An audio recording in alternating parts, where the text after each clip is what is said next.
आङो जि माने पावार दङ जि बुंनो हागोन बा आंनि जिथुनाखि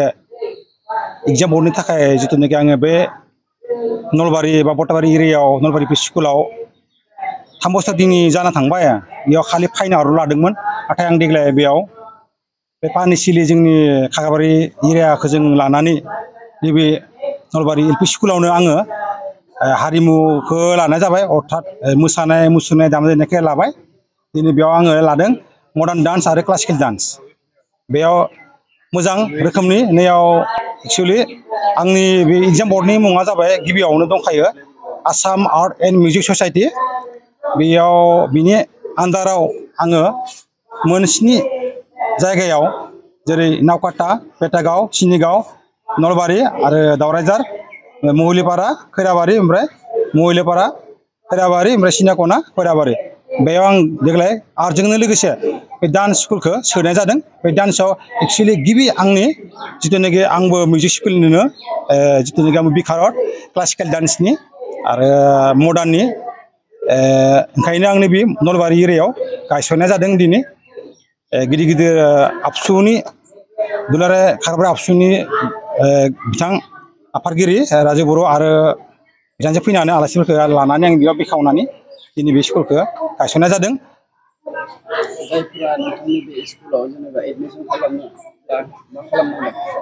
औ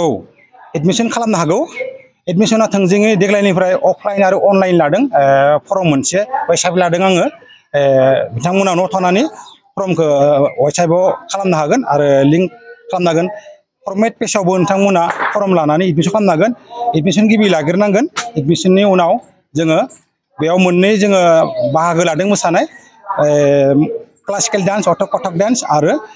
मडार्न डान्स लोगोसे भकेलबो जों लाखै लाखै आङो आखायाव लानाय जादों लोगोसे बेयाव आर्ट दंखायो बे खनसेयावनो एडमिसन जमा लानो हागोन एडमिसन खनसेयावनो जमा जुदि लायोब्ला डिसकाउन्ट दङ एडमिसना आरो माहिलि फिसाबो आर्टजों लोगोसे डान्स मडार्न डान्स आरो कथक डान्सखौ जुदि लायोब्ला एडमिसन फारसे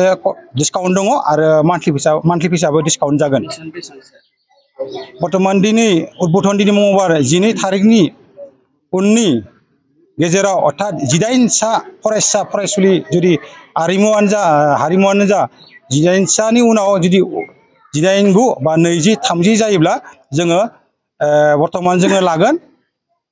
3650 दायो बर्थमान जोङो उद्बोधननि थाखाय 18 जन जायाखै नालाय जोंनिया बर्थमान बे स्टुडेन्टफोरा ओंखायनो आङो दायो 1850 थाखा लानाय जादों 1850 थाखायावनो क्लासिकेल डान्स आरो मडार्न डान्स फोरोंनो हागोन आरो एभेलेबल एग्जाम होनो हागोन डान्सखौ आङो आखायाव लादों नैबेयाव मोनफ्रोमबो हप्ता मंगलबार लागोन अर्थात मासाव खनब्रै लागोन आरो 18 जननि उनाव 18 जन स्टुडेन्ट जानायनि उनाव डान्सखौबो आङो मासाव 8 बार लानो सानदों। बिथां सारा जोंनि बे नलबारि एल पि स्कुलाव डान्स एकाडेमि स्कुल खुलिदों दिनैनिफ्राय जोंनि गथ'फोरखौ एडमिसन होदों जोङो जोबोद गोजोननाय मोन्दों जाहाथे जिथुनिखि खाथियावनो बे चान्सखौ मोन्दों गोजानाव थाङोब्ला जोङो बहुद समनिबो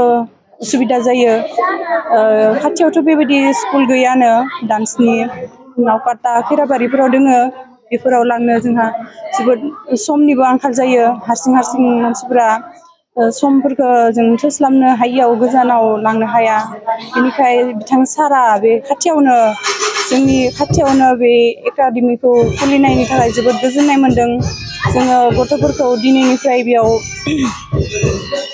लाबोनो मोननानै गोजोननाय मोन्दों जाहाथे इयुनावबो आरो बेबायदिनो सार बिथाङा मोजां लामा दिन्थिलांनायाव जोङो अरायबो जों बिमा बिफाया सापर्ट खालामनानै गथ'फोरखौ दावगालांहोनायाव जों मदद खालामनो दावगालांनायाव जाहाथे जों सानफ्रोमबो बेबायदिनो सारनि थ्रुयै जों गावनि गथ'फोरखौ इयुनखौ जाहाथे मोजां सोरां लामाथिं दावगालांहोनो हायो बेनो बिथां सारनिसिम जोबोद रोजा साबायखर जासिहरनाय थाबाय। बे समाव खाग्राबारि ओनसोलावनो बा खाग्राबारि ओनसोलनि सिङाव बे नलबारि गुदि फरायसालियाव बेवहाय जोंनि खाग्राबारि ओनसोलनिनो सासे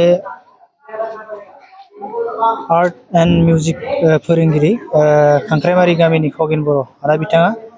थांनाय गोलाव समनिफ्राय बेवहाय आर्ट स्कुलखौ खुलिनानै दंमोन नाथायबा दिनै बिथाङा दिनैनिफ्राय मोनसे dance school Assam art and music ससाइटिनि आन्दाराव केबि डान्स स्टुडिअ मुङै दिनै मोनसे बेवहाय डान्स स्कुल खुलिदों आरो बेवहाय जोंखौ बेखेवनाय हिसाबै हांख्रायनाय लेखा जोङो फैनानै बे हाबाफारिखौ बेखेवना मोननानै जोबोद गोजोननाय फोरमायदों आरो बेजों लोगोसे जों बेखौबो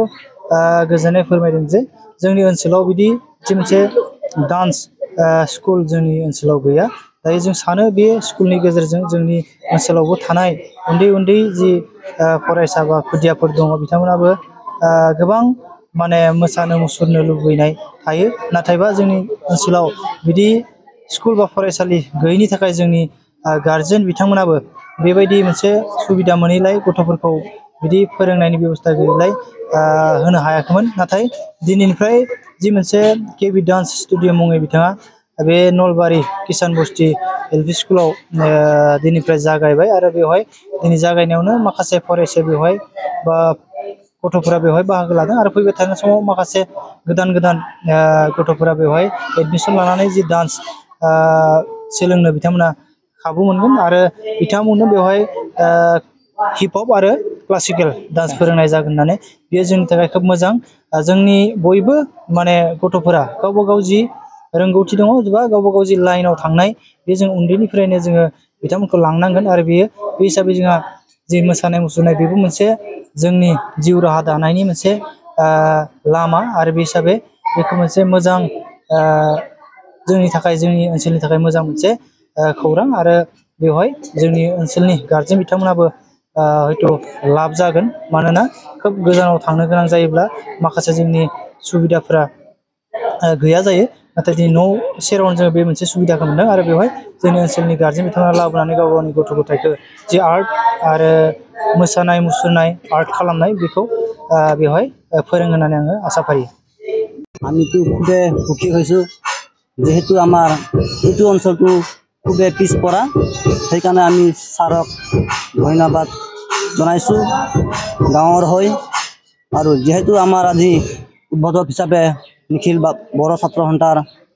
সভাপতি আহিছিলে ৰাজু বড়ো তেখেতে আজি সেই সময়তে উদ্বোধক হিচাপে যি ফিতা কাটিলে তেখেতক আমি ধন্যবাদ জনাইছোঁ লগতে আমি যিসকলে আমাৰ ইয়াতে নলবাৰী প্ৰাথমিক বিদ্যালয়ত ডান্স শিকিম বুলি ভাবি আছে তেখেতসকলে আহক যেহেতু আমাৰ খুবেই